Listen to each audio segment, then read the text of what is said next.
Welcome back to Junction 119. This is Kellan. This is Casen. Another week of ball, my friend. How are you doing? Good, good. I things are getting close to significant event here in my personal life, so we're Absolutely. counting down the days and taking it as it comes. So, My boy is nesting. He is nesting, folks. Absolutely, along with his wife. We're going to talk mainly football today, and at the end of the show, we're going to talk about something I've been wanting to at least, hear your thoughts on. That is something we have to talk about because it combines the two things that our show is about, bro: sports and pop culture, in a very direct way. But we begin with the college football coaching hot seat because we've already had two firings on the young season. UCLA has fired Deshaun Foster after an 0-3 start. Virginia Tech has fired Brent Pry after also an 0-3 start. So that's where we're at right now. I'd like to hear your original reaction, and I would like to get into more hot seats out there. yeah, so the first thing the first thought that I have as far as reactions to multiple teams firing their coach in September. The first thought I have is like, if these guys had such a short leash this year, why did you not just fire them last year? Mm, Like I don't understand this to the point where you are now going to have to coach and play 9 games with an interim head coach. Like, this is insane. Like, what are we doing here? Like, yeah. I don't get it. I do not get it. I You mean, know, there's always something to be said about being the first opening to get your guy, but that's like October territory. That's not third week of the season territory. Like, this is crazy. it is a little crazy. And, you know, you were a student, I was an employee. We were at Bowling Green when a similar situation to this happened, when we did see a head coach get fired in the middle of a football season. Granted, that was, I want to say, late-ish October when that happened. Um, I believe that was homecoming, so yeah, it was a little bit later. and I am referring to Mike Jinks at Bowling Green. And as I recall, in that situation, not to get too into the weeds, there was a situation on staff where people thought that a certain person was going to potentially take over at the end of the year. My thing about doing this in September, I'm with you, is like it's just so unfair to really the players, you know? And really anyone who was considering going there. I mean, I saw that UCLA lost like 9 commits or something like Yes, immediately after. I'm yes, like, which yes. is gonna happen. I'm like, oh well, are you kidding me? Like, no way. Absolutely, as they should. Probably lost more than that in terms of potential transfer recruits as well. It is really bizarre. However, I will say I agree with you, first of all, that you should have probably made the move in the offseason.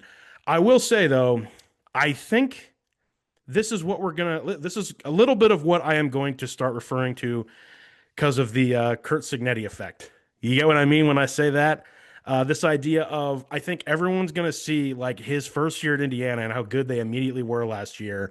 And everyone's going to get this delusional notion of, and when I say everyone, I primarily mean boosters, board members, fans, people who donate to these programs. I'm not necessarily Mhm. talking about ADs or administrators because all of them will tell you, look, it's not an overnight thing. Okay, that's not a norm. What happened there? Everyone's going to see that situation and be like, I'm sorry, you've been given 2 years. That's enough time. In other words, I think we're going to start to see these hooks come out a bit quicker and a bit unrealistically quicker. That doesn't necessarily describe either one of these two guys, but Yeah. that's immediately what I was thinking because I think we're going to see a lot of mid-season firings this year. I think this is I just the tip of the iceberg. I really believe this. I absolutely. And I think my biggest question regarding that thought process is, that makes sense for Kurt Signetti, who was an established head coach in his own right. Yep. He had a monster team with James Madison, and then like half the roster came with him to Bloomington, and then they were good. So like, Hmm. I don't think you can compare the two. mostly because like both Foster and Pry were first-time head coaches at Virginia Tech and UCLA. And they, at least Foster, was put into a situation that he shouldn't have ever been in. Because like Yeah. if you are like a 4-year player at UCLA, this is now the second time that you've had a coach just abruptly leave or get like, because I mean you had Chip Kelly leave in like April or something. Like it was like late, Yeah. and then they were put in a position to where they had to hire Foster because he was on staff and like they didn't have an option because like who are you going to get in April or May or whatever. Right. So then you run into the situation where it was like obvious that he was never going to be the guy full time because it was like they just like I don't understand why they didn't just say this is a 1-year contract to be the coach this year. Like if you do well, maybe we'll extend you. But like they were like, nope, you're the full time head coach. It's the Foster era. Let's keep this rolling. And it's like, okay, I good should luck have. with that. We all should have known he was in trouble when he had that incredibly awkward like opening statement at Big Ten Media Day, like the year he got hired. Yes, Like, yes, "Hey, if you don't yes. know where we're in LA, or we're there with USC." It's like, okay, listen, bro, this is Big Ten Media Day. Everyone knows where you guys are. Okay, like, or everyone knows who UCLA is. Yeah, yeah. But to shift a little bit to some other firings, I have a list of just hot seated coaches. I do too. I Do do you too. also? I do. I mean, I mean, they all have the same guy at number one because I think that we could see a coach firing as soon as like this coming Sunday. I'm dead serious Oh, because and I'm willing to bet it's the same person. I mean we can say it on three if you want. Okay, yeah, let's go. One, One, two, three. Billy Billy Napier. Napier. Yeah, Yeah, yeah, there we go. There we yeah. I go. figured that was gonna be. Yeah. And see, here's my thing. If you don't know what we're referring to, Florida goes to Miami this weekend. They might lose by 50 points. Like it could Yeah. get really Yeah. ugly there. I really believe that. Like if they put up any semblance of a game like they kind of did against LSU, probably not going to happen. But if there's any place that I think that there's a coach on probably the hottest seat right now and has been given plenty of time, it's Billy Napier. Um, that being said, I heard a few others. I don't know if we're looking at necessarily the same list, but one that's not on my list. I'm not convinced that it's a rarity. We had all SEC coaches stay there. This in coming into this season, which I did not expect. I did not expect something like that. But you got others on here like Sam Pittman in Arkansas. People are starting to get a little antsy there. But outside of the SEC, I think I think people in Clemson, South Carolina are going to be start to just get a little loud. I don't know if they're going to necessarily make the seat warm because he's still a national championship winning coach. But I as a tad of a transition, I'd like to hear you talk about that. I had the thought about that too. I don't think Dabo's on the hot seat, but I do think that I mean I think I said this last year or 2 years ago. It was like something has to change. And he did by like he to his credit, he did sort of begin to embrace the portal in a way that he initially was reluctant to do. And he is seemingly changing, but I don't think his coaching style has changed to the point where they went out and essentially bought Garrett Riley to run their offense and it's not working out. I don't know if it's maybe because he's not good. I don't know. I mean, he was good at TCU. I don't know if that means it translates to Clemson. I don't know. But I think that there will be noise, there'll be noise and some motion around the community to make some moves with the staff maybe because like I would be hard pressed to believe that Dabo, the guy who's been there forever, the guy who won them a lot of games and took them to the mountaintop at a place like Clemson, Yeah, who did not and does not belong in that conversation at all. He made them relevant, he did. and I don't think like his job is at risk. I think No, it's just like a thing of like, dude, you have to do something. Like, go and buy us a new quarterback. Go and buy a whatever. Like, it's going to be, I think, probably some uncomfortable conversations happening, but I don't think he personally is at risk. Get out your checkbooks, Clemson fans, and drop millions of dollars on an Yeah, Ohio State caliber yeah, roster. yeah, And we'll exactly, be back at exactly. the mountaintop pretty quick. That's good. But yeah, man, I look around here and some of these are obvious, like Joe Moorhead at Akron, like sure. Yeah, Uh, Sonny Cumby at Louisiana Tech. Trent Dilfer at UAB is hilarious because I didn't realize he was still there.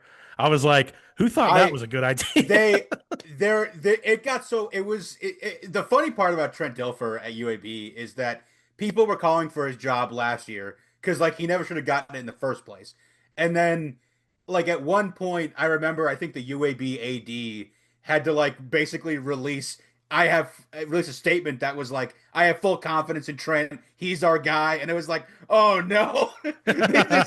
This is like the pre-fire release that everybody knows of like the owner of an NFL team or the AD of any college program is like, I fully trust this guy. Oh Fired a yeah. week later. Yeah.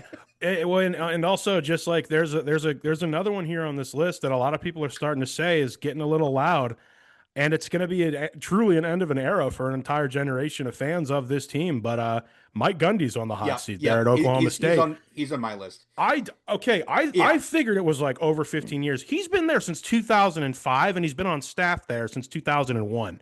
I didn't Yes. realize that it's been like Yeah. the full 25 years he's Yeah. been Yeah. there.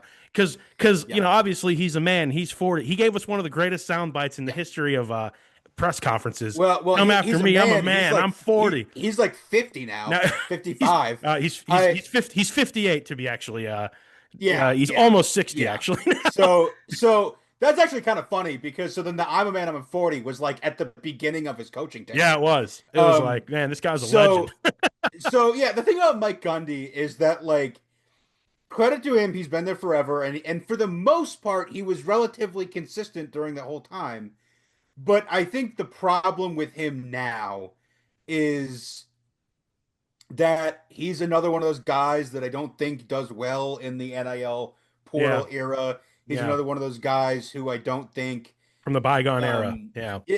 I don't think his message lands. Like there was, if you remember a couple years ago, there was like a political thing with him and and his team did not enjoy that at all, and so there was a huge rift in the locker room that year. And so it's just like I don't know if maybe he resonates with players the same way he did 15 years ago. It's not necessarily the game passing him by. It's simply him getting older and the game getting younger. It's just, Yeah, it yeah, happens to everybody. I mean, yeah, even Saban's had comments here and there where it's like, yeah, I mean, he's referenced not quite being able to connect with players like he used to be able to. I'm yeah, like, yeah, at some point that's going to happen, man. Like it just how it goes. yeah. And But I mean, hey, yeah, like I hope for his sake that he like sees the writing on the wall and does it in a way of like he has a conversation with the AD and is like, look, I love I love this city, I love this school, this program.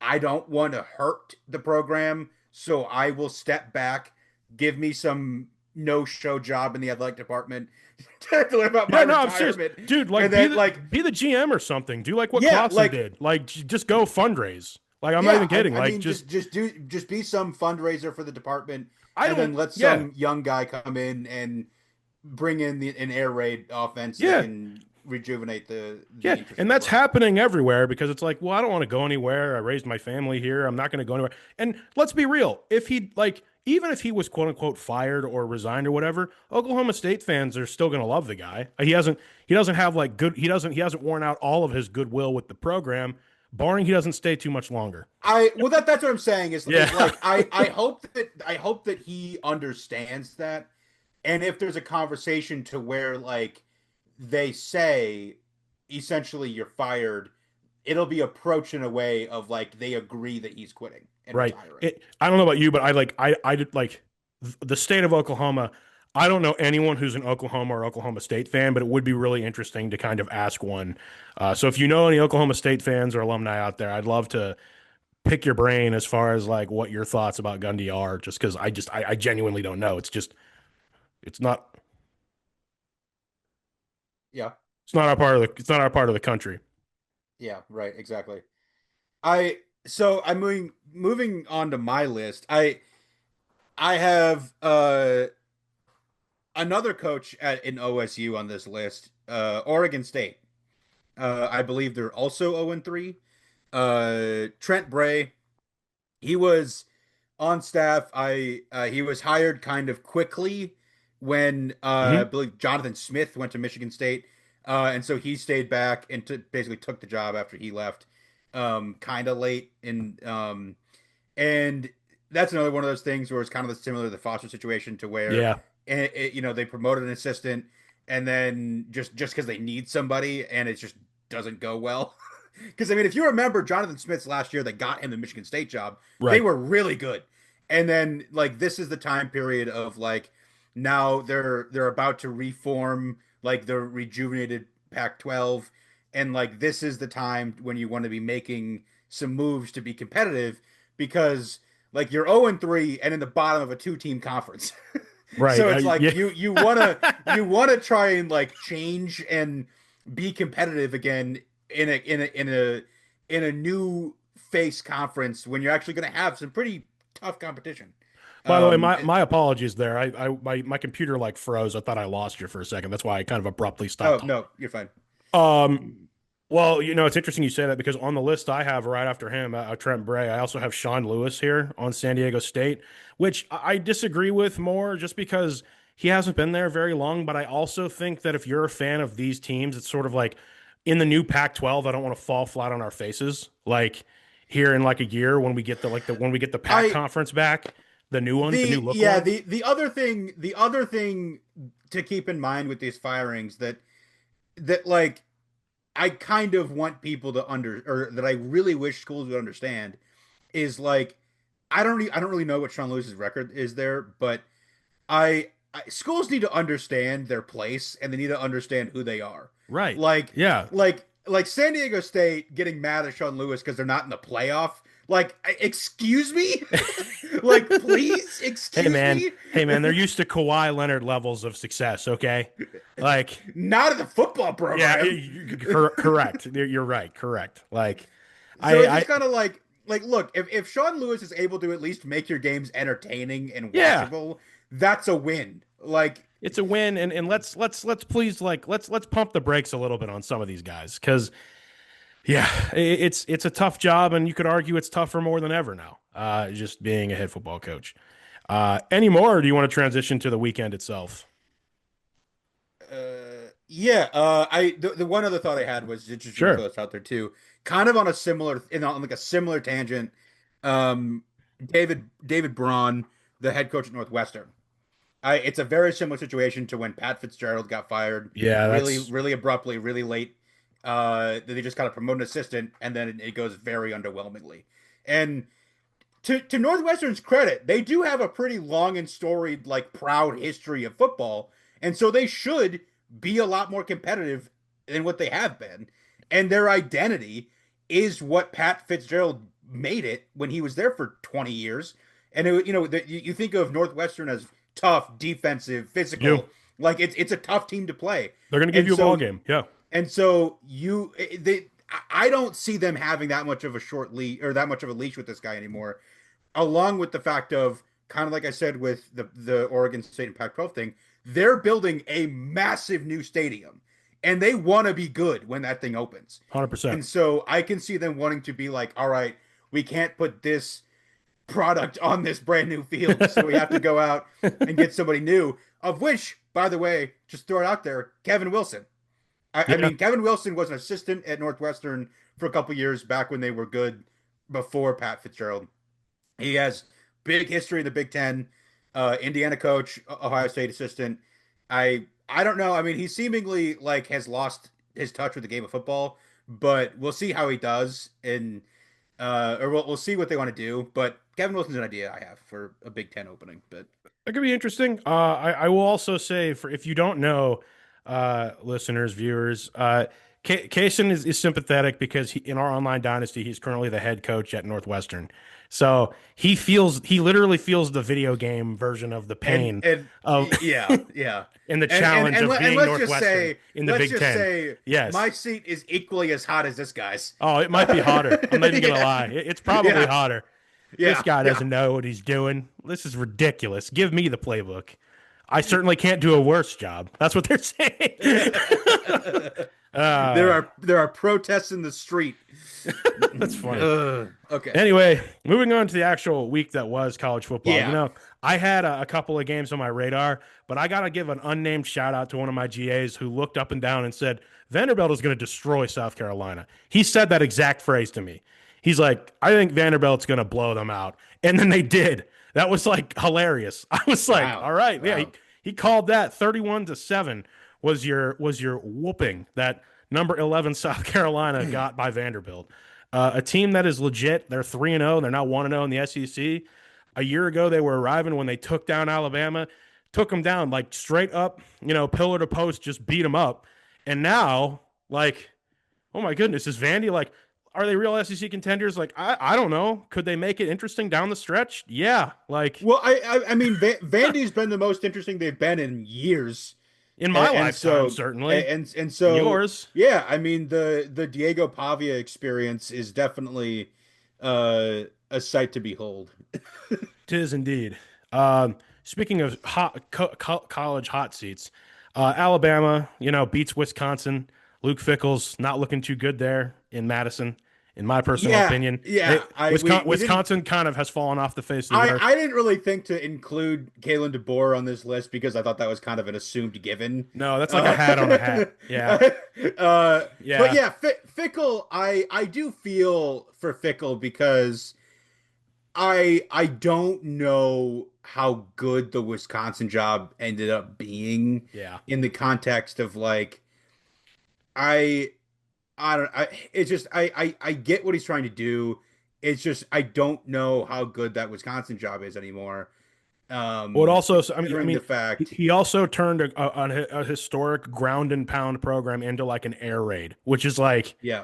as night and day of difference. You try to rebuild an offense, and it simply has not worked. I'm like, yeah, that's because those players don't go to Wisconsin, dude. Like, you're not going to get Yeah. guys who want to go to Wisconsin and play the air raid. You get guys who are going to want to run the ball and be bruisers and run a pro style Right. offense. I have no Right. idea what he's thinking doing that. Yeah. But I mean you can I tell he's a believe, defensive coach because yeah, like, I believe dude, his first year he got Tanner Mordecai to transfer in there, who was at SMU at the time. yes, And it was like you're not gonna get these like speedster receivers from Houston and Dallas to come to Madison Wisconsin, and play in the Big Ten. yeah, Like, it's just not gonna work. You need the corn-fed 300-pound fullbacks that grew up right outside of Madison or yeah, in Eau Claire. Like it's just like you're not. It's not happening. So it's you need the big yeah. dogs from the Midwest. And so, but this is like what I'm saying is like, which I was a little surprised that he went this direction because ground and pound seems very fickle to me. Yeah, Like he's a defensive coach. It seems like that's his bread and butter. But like I think he wanted to go and try and like become the future because like he probably knows the future of offense is passing. Mm-hmm. It is in like an air raid type of scheme. It's not the, Wisconsin of old typically. No. But I think what he failed to understand was like you cannot change the fundamental identity of a program that drastically, that quickly, when you live in a place that's basically Alaska for half the year. So it's just like, well, it's interesting, man, because when they hired him, I thought that was a slam dunk. I think most people did. I thought that was like I'm like Luke Fickell at Wisconsin. I remember thinking, yo, look out, Wisconsin's about to like contend in this new Big Ten for the next 5 years. They're going to be amazing. And it's kind of hilarious. It's not hilarious. It's sad because I like Luke Fickell that they have essentially fallen off the map as a program since he's been there. Right. But what's actually really interesting and really funny is that in a hypothetical situation, Scott Satterfield could be fired at Cincinnati. Fick can be fired from Wisconsin. He can go back to Cincinnati. and he can do the And he'll exact be in the same Big thing. 12. He'll be in the He Big can do 12. the exact same thing, but in the Big 12, it'll work It'll because you work. can you can get those guys to come to Cincinnati Yep. and do it and play Texas Tech and and TCU. Like that'll work in the Big 12. Yep. Just kidding. I'm going to go back to Cincinnati and we're going to make the playoff every year. Yeah, I mean it's actually very funny Yeah. that like he tried to turn Wisconsin into a Big 12 program, Yep. and it's just like What are you I don't. doing, man? Well, speaking of, we gotta talk about your boy Dabo, dabbing on him, Sweeney. One of my favorite things every single year is when Clemson ultimately collapses. And I gotta say, man, they got rambling wrecked this last week as you were the one to actually break the news to me because I was working. But for them to do a fire drill, fire wagon change where you run off the field, all right, we got no timeouts. Let's kick a 55 yarder to hit it. Dude, he nailed that thing and they knocked out Clemson. And it was awesome. It was really, really awesome. One of the greatest fight songs in all of existence was blaring as everyone was storming the field. They kept showing Dabo, and I'm like, yep. Like, I was like, show people celebrating, and then hard cut it to just devastated Dabo running off with state troopers. That's exactly what I wanted to see. Yes, yes. I All right, producer's doing his job here. the forever cutscene of Dabo just surrounded with state troopers like he's the president with Secret Service. Oh yeah, like it's so funny. I mean, you need It's that so when a funny. field storming happens, but like every time Dabo loses, he just looks so befuddled, and it's like, ah, man, and I don't know, man. So I'm like, all right, Look, so Clemson's KO'd.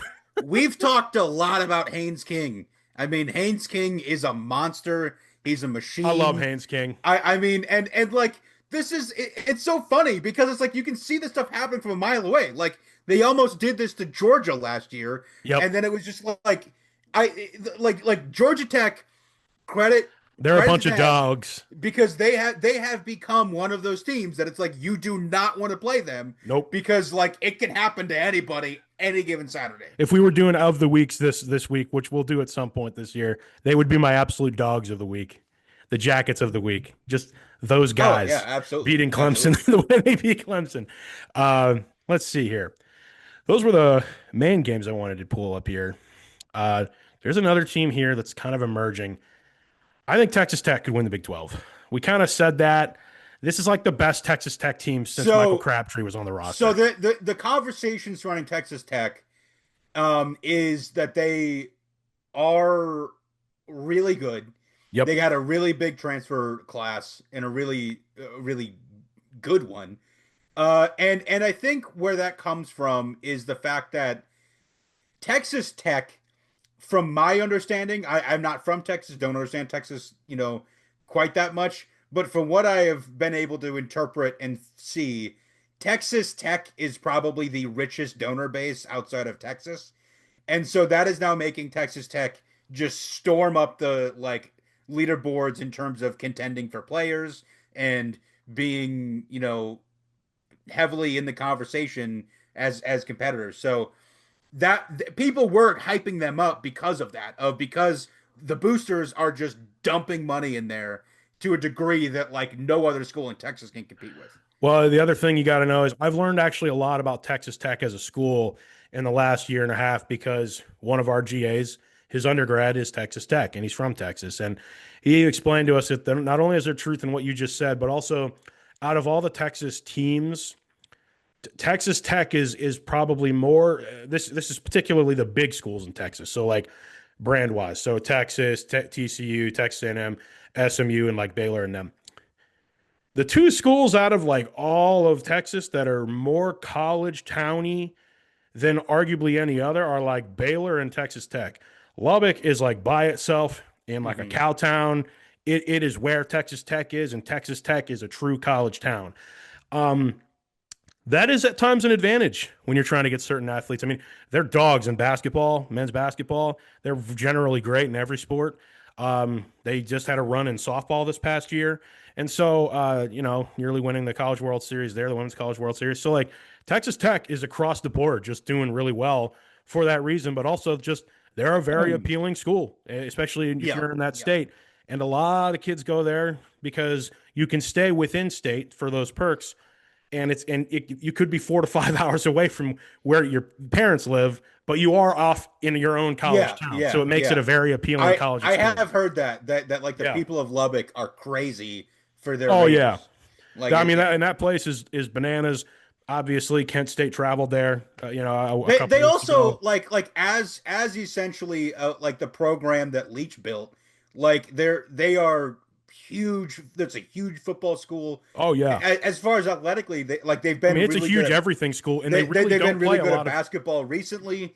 That's And right. so Yeah. yeah, it's gotten everybody really excited and hyped, and they're like, okay, like we've gone to Final Fours, like we've done this with basketball. Let's get this in football now. Yeah. And I will yeah, say also they last thing I'll say is they don't play as many sports as you might think. You'd have to go to their athletic website to mhm. go check it out. But what they do play, they're very good at it. Um, So I do want to interject this since we're on the subject of Texas Tech real quick. sure, sure. So earlier we mentioned you mentioned Mike Jinks as the former coach at Bowling Green. Yep. He came to us as the running back head coach at Texas Tech under Cliff Yep. Kingsbury. Do you know who was hired to replace him as the running back coach at Texas Tech in 2016? No, and I would love for you to tell me.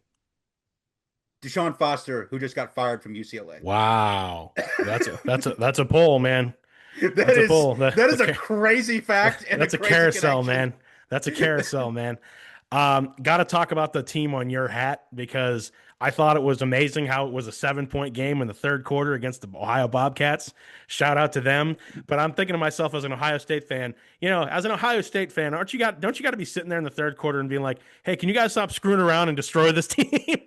Like, And then can you guys they just kind of did. yeah, Yeah. can you guys like out of nowhere score five I unanswered touchdowns like you do every week? there were a couple so there were a couple thoughts that we had when watching this game, and I think part of it was it was their Quit screwing around and destroy this team. it Matt? was their first night game in a while. And so I think maybe their routine was a little thrown off. Also Ohio's not bad. I mean, they were just coming off of beating West Virginia. They're the Um, reigning MAC champions too. Yep, and they are a good team. they're And good. I do also think that maybe after just annihilating Grambling, they maybe took the week of practice kind of sloppily and didn't really come prepared That can the way they happen. should Yeah, have. yeah, It is what it is. It's whatever. I mean, a win is a win. I mean, yeah. yeah. And Ohio State continues their stupid streak of like 50 straight years of like dominance over teams from Ohio or some garbage like that they always spew. I'm like, yeah, yeah, Yeah. yeah. You guys beat a MAC team every year. Shut up. Um, I do want to say also here, where game day was. We'll talk about that too before we move on here. Georgia and Tennessee.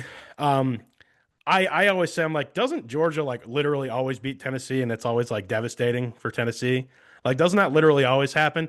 Yeah, it's happened like 9 straight times. Yeah, I mean, credit to Kirby. Like, this was a game to where I thought Georgia had something to prove Hmm. because there has been conversation, about like, the Georgia time over, No is one's Georgia's talking about reign. them. Yeah, Yeah, they're not really relevant yeah. right now. And Carson Beck just left and he's got the U balling out. And so I think that this was a statement from them of saying, hey, remember, we're the dogs. We're the dogs. We're the actual dogs. Yeah, We're the Bulldogs. yeah, There's many called us, but we are those Bulldogs, yeah. the I ones mean, everyone wants to be. as disrespected as like a top 10 team can be, like the thing with Georgia is that like nobody talks about them. Like Yeah, they're in the top 10, everybody knows they're good, but like they're not fun to talk about. They're not interesting to talk about. no, So and like we've seen their recent dominance, and we've seen the Big Ten be really good the last 2 years and win the yeah. Natty. So I think that's also Like part like of it. the only stories that people ever talk about with Georgia are stories that come from the Athens Police Department. So it's just Yeah, like I don't know. Brandon Walker of Unnecessary Roughness is going to be mad at me for saying this, but straight up, like it's sort of like how I often forget that Mississippi State's called the Bulldogs because like there's another Bulldogs in the SEC that's way, way, way, way, way, way more relevant. So There's a lot of like repeat mascots in a lot of conferences, and Especially in the South. There's a million yeah, teams called the Tigers. There's a million teams called yeah. the Bulldogs. You know, Like, also not to mention the fact that like just on this subject, like the fact that like LSU and Clemson were playing, like they're both the Tigers. They both play at Death Valley. Death Like, Valley, what is this conversation? Like, and like you, they both play the Tiger Rag as their as their fight it's song just too. like I'm that. You're like, literally just copycat schools. Like it's the Spider-Man meme of like, hey, you're the us of South Carolina and you're the us of I Louisiana. Yeah, I literally. so want Clemson to just start wearing white at home for the memes of it. Like, Oh, that would be great. just Yeah, let's just lean all the way into it. just be LSU East. Like, I don't. Last thing we got to talk about in college football before we move to the NFL and kind of talk about some stuff there and talk about one really big topic there. Is Texas cooked because Arch isn't good? Is Arch bad? That's like I every people are really burying him now, and it's like, he's not playing great. so I've gone back and forth on this, and I I really do feel bad for Arch because he was put in a completely untenable situation He was that is so unfair to him. It's not even funny. Like, if his name was Tim Smith and he right. had no family, he was a regular recruit to Yeah, La Tech or anywhere that isn't and he was just a Texas. Texas kid who was a 5-star recruit and got recruited there. Well, Yeah, Louisiana or whatever, or like, Louisiana, yeah, or yeah, yeah. wherever. Yeah, I but and so I feel bad because I do think that he's not great. I mean, just out of my own opinion, I don't think he's that good. he's mid. But that's not a problem. I mean, he could do well in a place like the MAC or the Sun Belt or whatever. But because his last name is Manning, he had to go to a 5-star program. He had to go to a power conference school with a huge bag, and all the lights are on him, and he's just not cut out for the SEC. Dude, he'd be a And dog that's in the MAC. Like, actually, that's a yeah. terrifying thought. That'd be I mean, crazy. like I almost hope for his sake that he understands that and just says, you know what, screw it, and transfers to some Sun Belt or CUSA or Mac school, and it's like, I just want I know I can't do this, so I might as well have fun. And then he just goes and balls out somewhere else. Like, Right. Yeah. I because it's so unfortunate, and like I because I don't, and I also think that like the situation he's in of like being expected to be good is only making him worse. Yeah. And I think it's a lot to put on somebody that age to be in this position to where he's like holding up his entire family legacy, Yeah. and knowing that he can't do that is like consistently in the back of his mind with every single throw he makes. And I Yeah. just don't. I hope for his sake that he just kind of leaves and doesn't put himself in that position of where he has to do it. Yeah. Like, and it's unfortunate. It really is. Even I think he could even have success if he knew another quarterback guru at like a lower tier Power 4 school. You know what I mean? He Yeah. goes to like I don't know, he balls out and he goes to like I don't know, Syracuse or something. I just kind of I threw that out there. I also don't know if Sark was the right choice to make.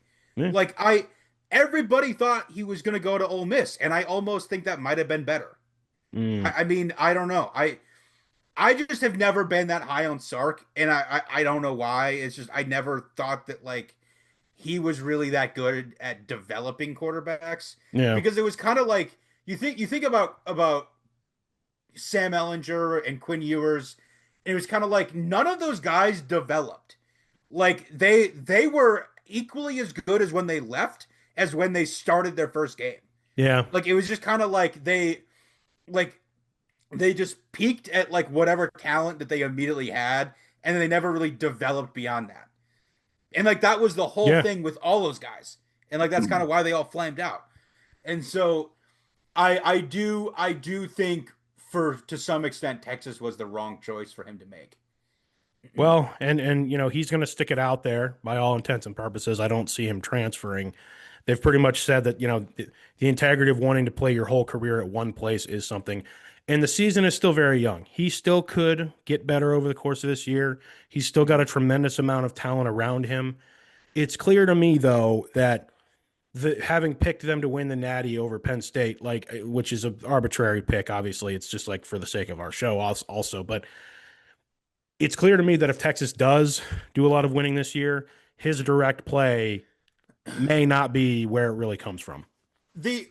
Just one more thing though too that I don't think Mm-hmm. really helps with his confidence is that I haven't really seen a lot of Texas games since the first game with Ohio State, but watching that game with Ohio State, the play calls that they were making, you could tell that Sark didn't trust Arch. Yeah, and I still think that's happening. I think that is And still so happening. and so I think when when you as the quarterback know that your coach doesn't trust you, how are you even supposed to play in that? That's a good When point. he's not giving you calls to show that he has faith in I you. feel like it's a new, I don't. yeah, especially when maybe you're practicing things during the week and then you don't call those things in the game. It's Yeah, like, yeah, dude, you know I can make that throw. Like, come on, like yeah.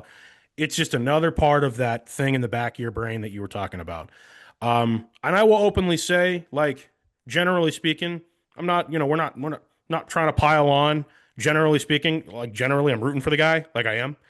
Um, Oh, I absolutely. I yeah, mean, I like I I said, like, I yeah, have nothing against him. I me feel neither. so bad for him Yeah, because he has been this highly touted number one overall pick in the NFL type athlete since he was 15 in high school. Like through it's no, crazy. and he has, and again, I'm going to say it again because I said it again on our show. He has done nothing to pile on of his own ego. He has done I nothing. He's I done don't think nothing I've at ever all. heard the kid talk. Yeah, He is not out here on TikTok like he could nope. be. He is Like as he is he is the as furthest from that. he is like in the textbook of QBing that he can be. Like, This is entirely at the feet of ESPN and all those other journalists that just want stories and clickbait talking about Peyton and Eli's nephew. well, Like I don't. What are we and to be talking fair, about here? people like you and I as well, content creators who don't shut up about stuff Well, like that. sure, We have fair. to. Well, listen, we have to show our own hand there too a little bit. Um, Shifting to the NFL. Speaking, there's a theme today. There's a theme today is quarterbacks. There's very theme today. Joe Burrow is. We're 2 weeks into the NFL season, and we are at another one of those inevitable crosshairs where a lot of dudes are getting injured, a lot of guys are out. I'll tell you what was. Listen, you and I are not Bengals fans. We're not even really Bengal supporters. We root for teams that play them in the same division, so generally we hope they don't do well. Let's just show our hand at the table at the door, okay? Mhm. But at the same time, you got to feel for the human being that is Joe Burrow because I remember telling you and other folks, friend of the show Matt, other folks who are, friends of the show, Nate, Josh, everybody, if Cincinnati is not careful about this, Joe Burrow is going to be the next Andrew Luck. Not could be, is going to be, where he in effect is just never going to play a full season again. And I was so hoping that that wasn't going to be the case for him. Never really hoping it was going to be the case seriously, but obviously as a Steeler fan, it's like, well, the Bungles will find a way to bungle this up somehow. And it's kind of amazing to me how quick it's happened. It's happened very fast, you Well, know? if you remember, Andrew Luck played what 6 seasons, I believe so. and this is Joe Burrow's sixth season. So Mm. Mm. I'm not yeah, saying well, yeah. not implying that he's going to retire, but I mean, I wouldn't be shocked if he does. mm. I mean, if say He also got the big bag already. if he comes out next year and like a similar thing happens and he's just like I can't do this anymore. But yeah, I mean that's exactly the point too of like he already got his contract extension that um is already life-changing money and there's a certain argument to be made that that Joe Burrow was able to profit off of the hype and attention from one flash in the pan season at LSU Yeah. that got him the first overall pick. And outside of having Jamar Chase as his receiver, he's average as a quarterback. There's an argument to be made for that. I'm not saying that. And so, hypothetically, just take the money and run. I'm just saying. Like I but yeah, look. We've said it before. Like the Browns are super cheap. They're terrible owners, and you're going to invest $250 million into a quarterback, and then just let him get assaulted every single play. It makes no sense. It's never made any sense. And here we are. I, So I I was going to point out Joe Burrow's as of today, as of September 17th, 2025, which is the day we're recording, Joe Burrow has been sacked 201 times. Okay. For some perspective here, his rookie season, 2020, he got sacked 32 times. The year they made it to the Super Bowl, 2021, he got sacked 51 times. And I remember the stat being like, this is the he's the most sacked quarterback to make it to a Super Bowl or something like that. And let's be real, I think he might have that. It's looking more and more like that might be his highest career record, okay? Like the most like untouchable thing because I'm like, yeah, because that whole Bengals Super Bowl run shouldn't have happened. And I remember on record saying, as soon as and I kept thinking to myself, please tell me the Bengals aren't the Chief Slayers because that is going to be really annoying if it's now the Bengals every year. And I kept thinking to myself, nah, I think this whole thing was a fluke. And it was. It has been proven to be a fluke because the Chiefs quickly figured out how to beat them, and then they've never been able to figure it out since. And now Joe Burrow can't even like stay 1 month healthy. So um, I feel for it, and I think also this is a little bit of you reap what you sow because the Bengals do have a reputation. The descendants of Paul Brown himself have a reputation of being a very cheap organization. And in the NFL, it really shows. When you don't have when you take this long to get an indoor practice facility, when you have all these amenities that other teams don't. I just look around. And I'm like, who wants to go and play for Cincinnati? Like, that just seems awful. Just seems like a very bad existence. And if they're not gonna take the steps, I mean, they were in a position I think where they truly should have been drafting, trading for, trying to do anything to get their line better, like drastically, like making line moves like you would make to get him more weapons and before you even get more weapons. You know what I mean? And they have not done that. So I don't know where this goes with Joe Burrow, but he in effect is basically out the season again. Um, and the other thing that we didn't mention in that situation, bro, is similar to Andrew Luck. It's always a different part of the body. Like it was his ribs, then it was like his leg, then it was his knee. Now it's his toe. Like I don't know. Um, yeah, Yeah, I mean, and that adds up. I mean, it does. I like we're now at the point to where he's had multiple different season-ending injuries with multiple different parts of his body to the point where it's just like at like it's the thing with Joe Burrow is like you start the game and like in like the college football, the wear and tear, his whole body's red. And you just start the game with that by default. And so like there is something to be Jeez. said about him being made of glass. There is something to be said about that. Yeah. About he is very injury prone. Like that is just a fact. Because I don't think that like anybody else would get injured quite that often. Hmm. I don't know what exactly it is, but he is very injury prone. And I think that Going coupled with going back going back to the days of like he only transferred because he broke his finger in practice at uh, Ohio State. well, I But mean that coupled with the lack of protection, but sometimes your biggest weakness is your body if your body can't take it. We haven't really talked about it, but I've said to multiple people over the course of this year, it's sort of like how young Caitlin Clark. I think we're seeing what the career is going to be. She can't stay healthy.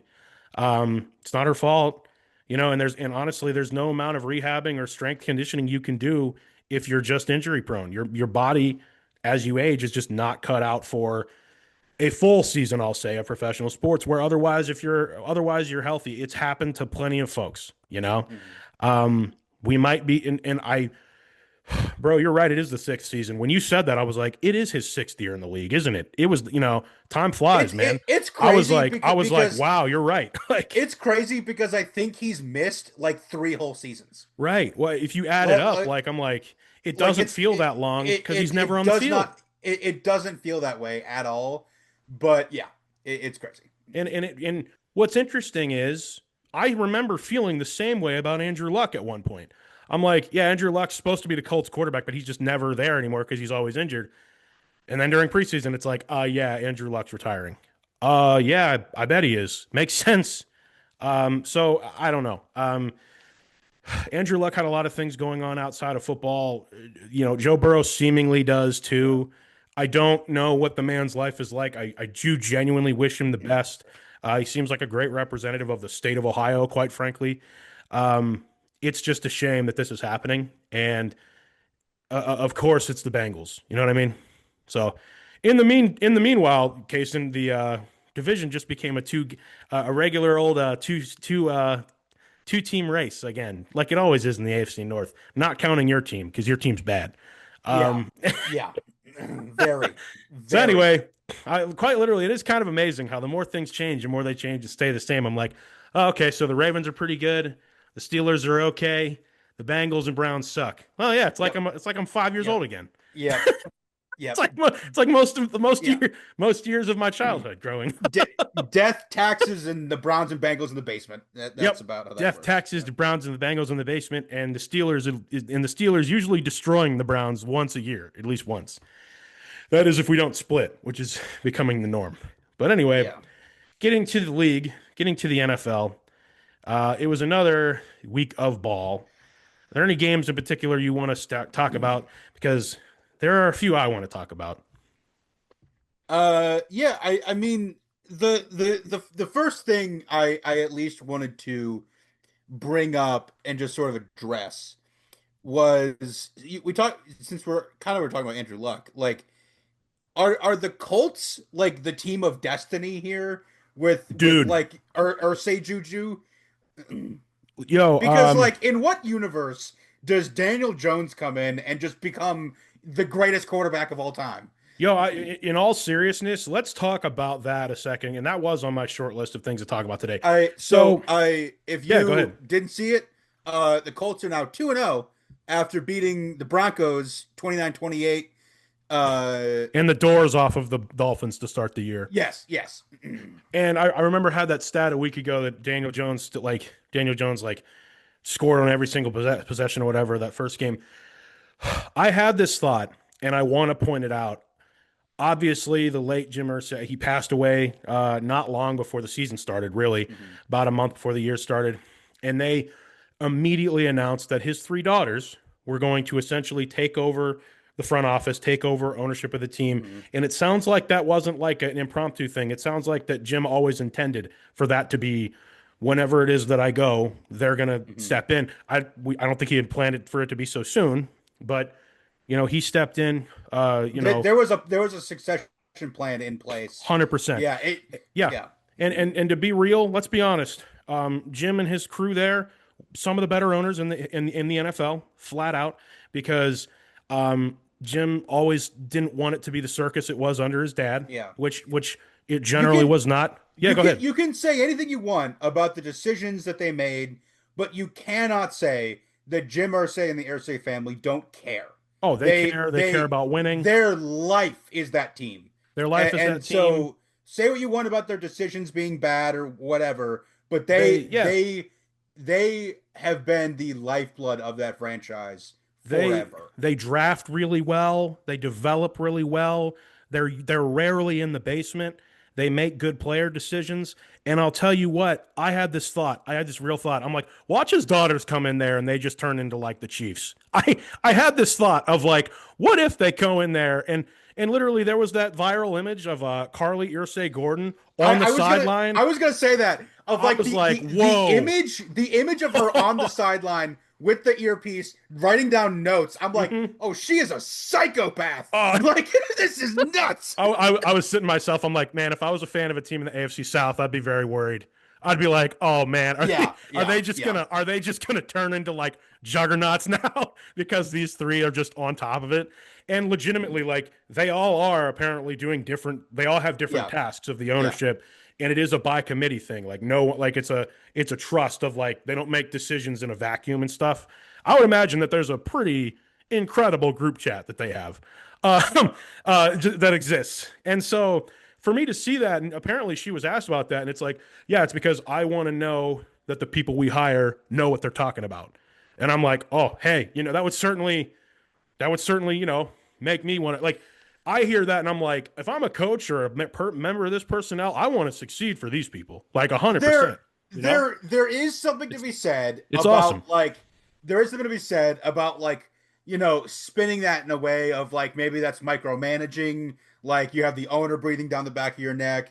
Yeah. But I also do think that it feels like the vibe it has to me is more the fact of she wants to be involved and wants to know what's happening in a way that's like beneficial to everybody, Yep. of like the head coach is having issues running or calling these plays because they don't have this personnel, and so she needs to communicate with the GM, get this guy because our head coach can't do X, Y, and Z, Yep. so we need this player to fill that gap on our roster. Like, so it seems to me He's like giving she's people doing, what they need to be yeah, successful. yeah. So it seems to me like she's doing it in a way to make sure she knows what's happening and can make sure that everybody has what they need to succeed, which I, is I, I which is incredible to me. I even had this thought of like, I was like, somewhere Jim Irsay is sitting incredibly proud.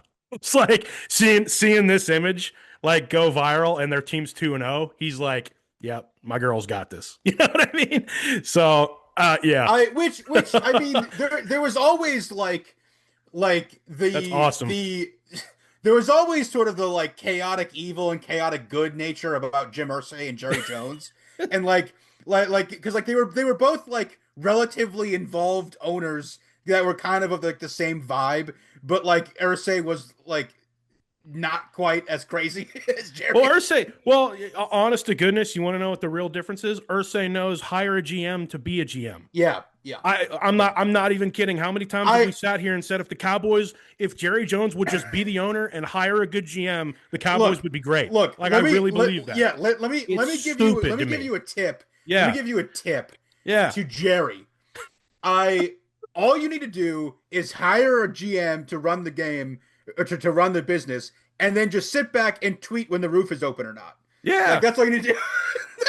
I mean, I don't know, man. That was the level of involved Ursay wanted, just Yeah. being able to tweet if the roof was open or not Yeah, that he did day. want to do that. That was awesome. Yeah, that was like that's cool, man. So, yo, hats off to the Colts. I'm sure Pat McAfee and others are super happy there in Indianapolis.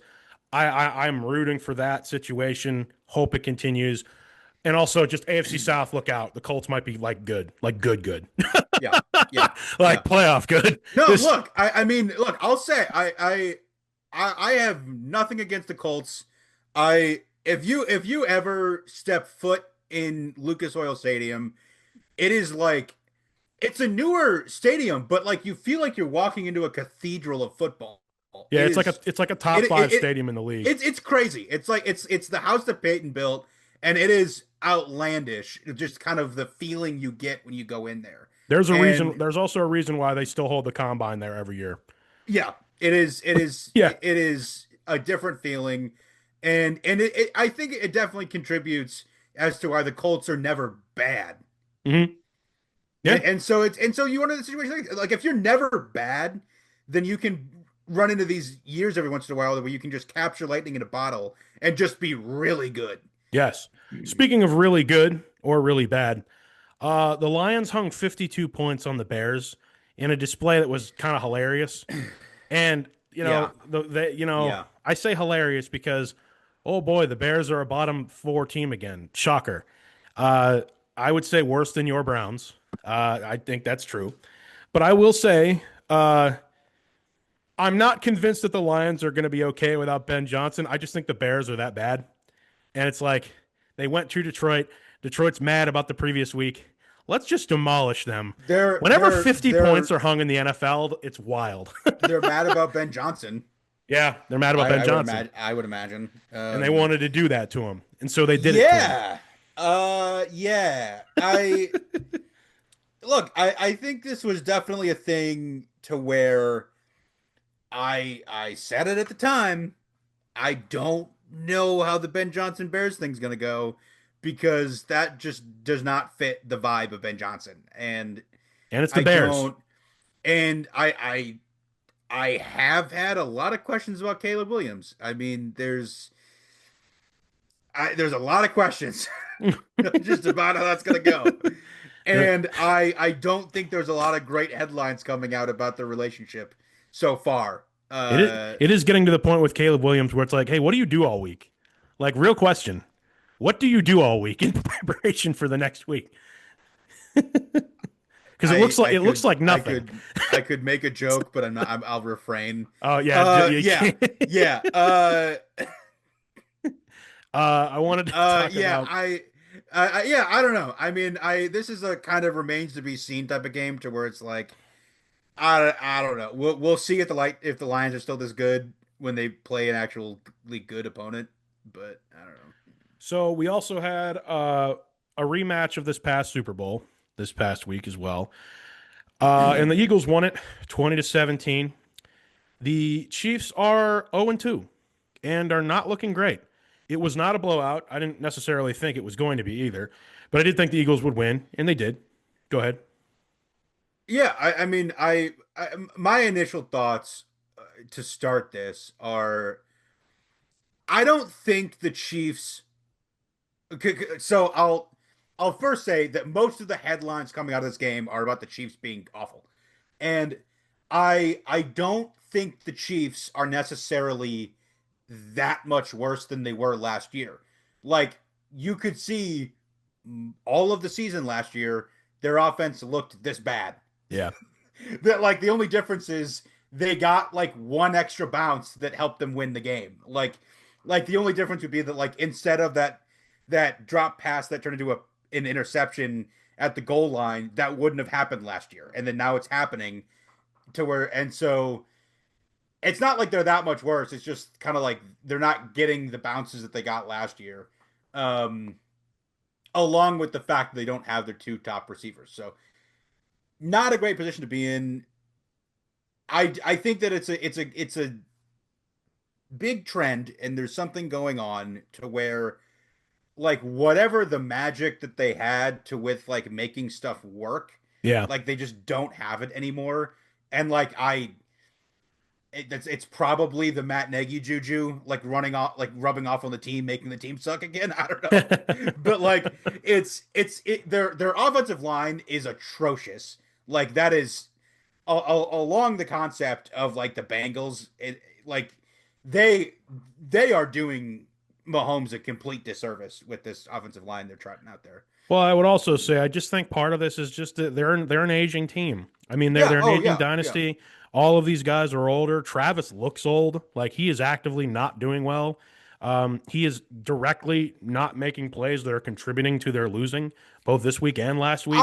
And I will push back on that because like I you you can say whatever you want about that drop pass in the end zone. mhm, The game they wouldn't have been in a position to win that game that's if it true. wouldn't have been for him. Like That's true. I like get it. like he made a couple big catches on late downs I'm not that putting it extended all drives on that put them him. in scoring.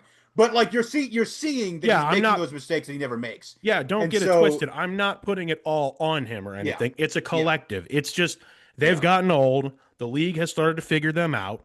And quite frankly, mentally, the way they lost that last Super Bowl, it wears on you coming into the season, especially when you've had as long a year as they had the previous three now. And it's just, I Yeah. look at them as kind of like, yeah, the nucleus of this team just looks old and tired. Like, Yeah. maybe they, and you were the one who literally said, maybe they will miss the playoffs this year. I think it could happen. I I think yeah, which It I could happen. think like the number one thing that this comes down to that I probably said it before. I is it's just like you look at a team that's 1-3, been to five. It's just like at some point they don't really have it in them Right. to do it anymore. Right.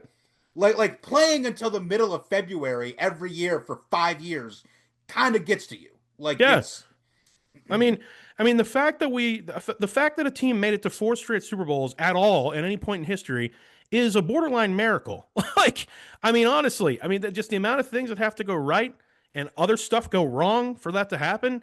It's like that's why the enamored with the Bills, like they're a dynasty that never got the title. You know what I mean? But like they were in effect a dynasty. Like no one's doing that Yeah. again. So, Yeah. and honestly, nothing cools your fire for winning like winning. They've done a lot of it over the last few Yeah. years. So keep your No, eye I on mean, that. I yeah, think all of like, that is contributing.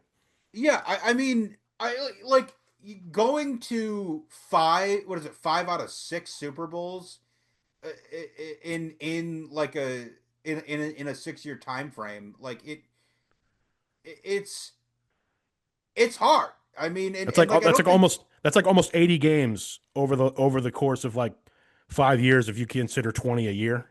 yeah, Yeah, like and preseason and stuff. I mean, and I don't think anybody would fault them for maybe dipping a little. I mean, it happened with the Patriots. Like Yeah, there was like the Patriots fans and Brady stanners want to forget about that whole like decade in the middle to when they were very yeah, mediocre. yeah. Like like And like then he had two separate dynasties, now, and yeah. like the middle was just okay. What I'm sincerely though hoping now is that we don't have like a fall off, and then like here in 5 years there's just a young nucleus around like an older Patrick Mahomes, and then they just dominate all over again.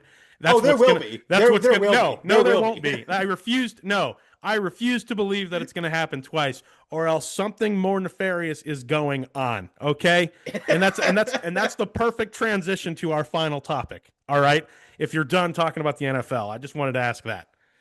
Yeah. We can shift into that. So I wanted to wrap this show up because I really, really wanted to talk to Casen about this.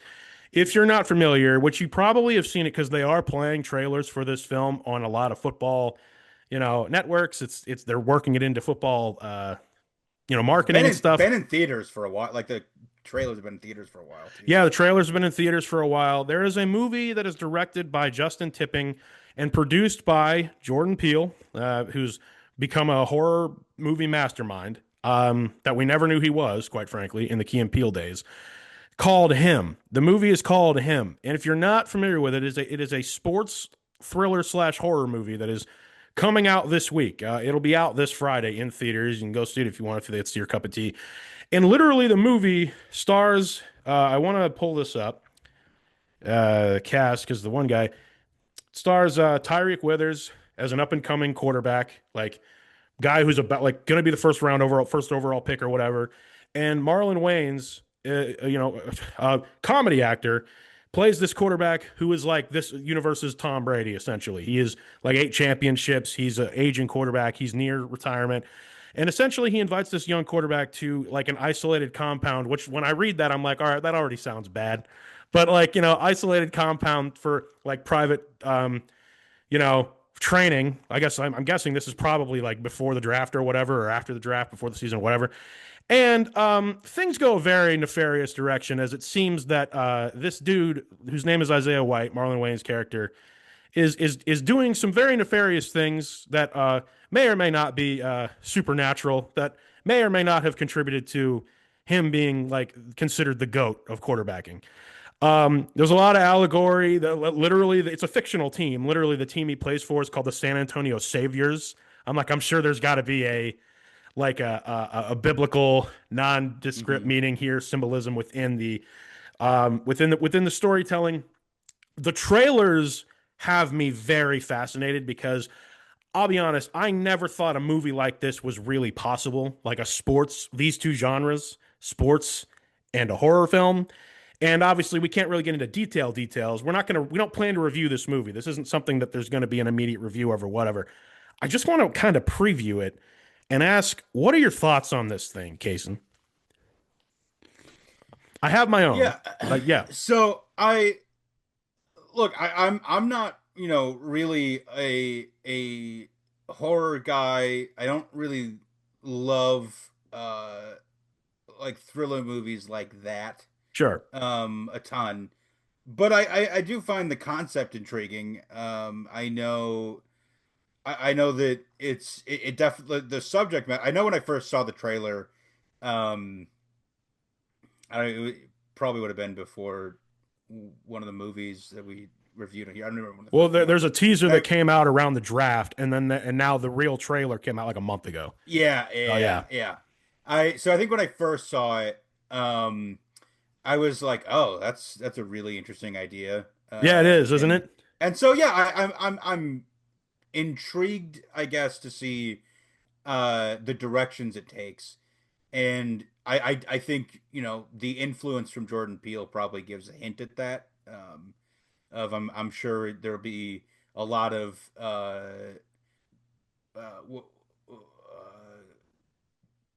inspiration from his style of movie making. Yeah. And I think you already see that kind of in the trailers if it's kind of in that style. But Every single poster of this movie is fascinating to me. Every single one.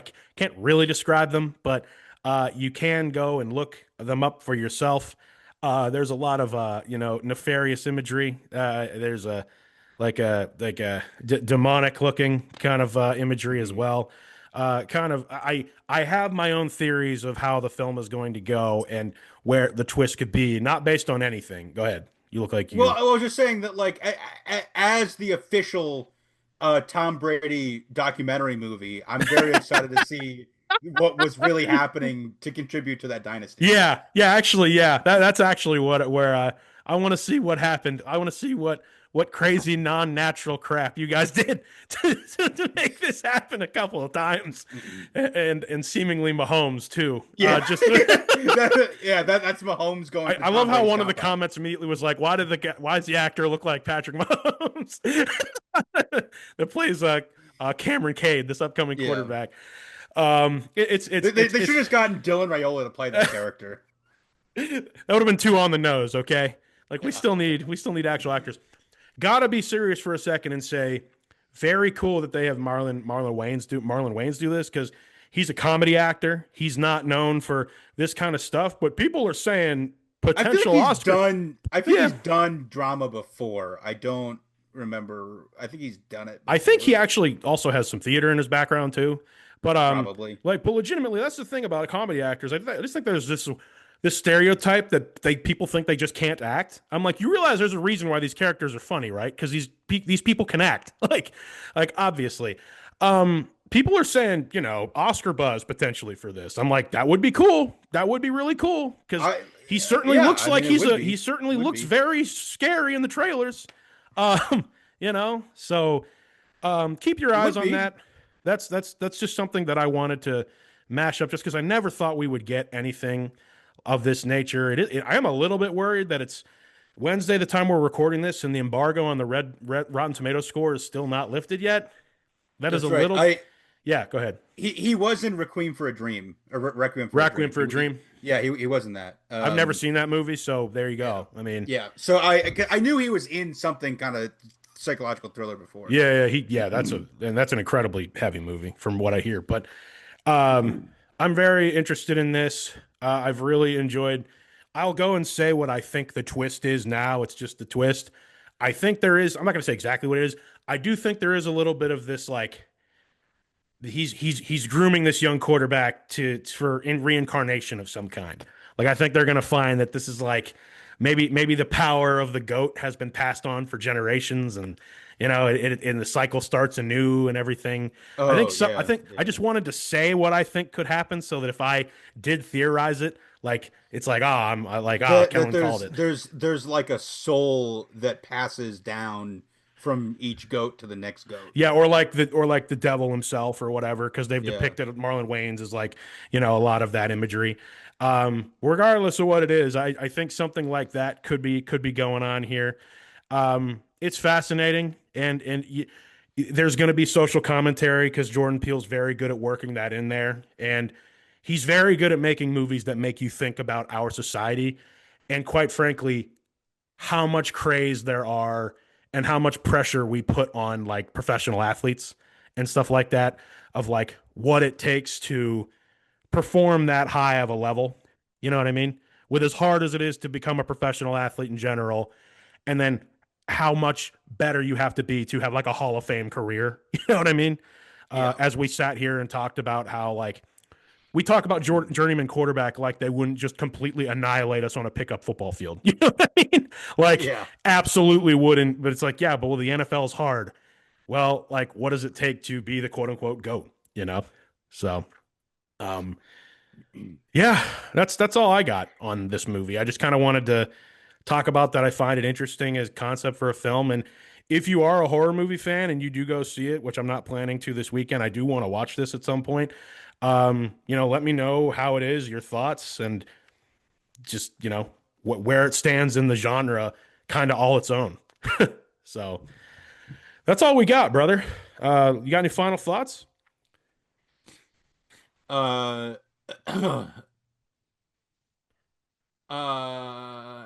I F1 this weekend. Go McLaren. yeah, yeah. Azerbaijan, man. Um, I'm excited to see who the Browns hire next year and who we draft next year. Yeah, The best it's the best picture that came out of your the best picture that came out of your game with the Ravens was that picture of Flacco hugging Lamar Jackson. Which I suppose that's only really a good picture if you're a Ravens fan, but like yeah, pretty much. yeah, Yeah.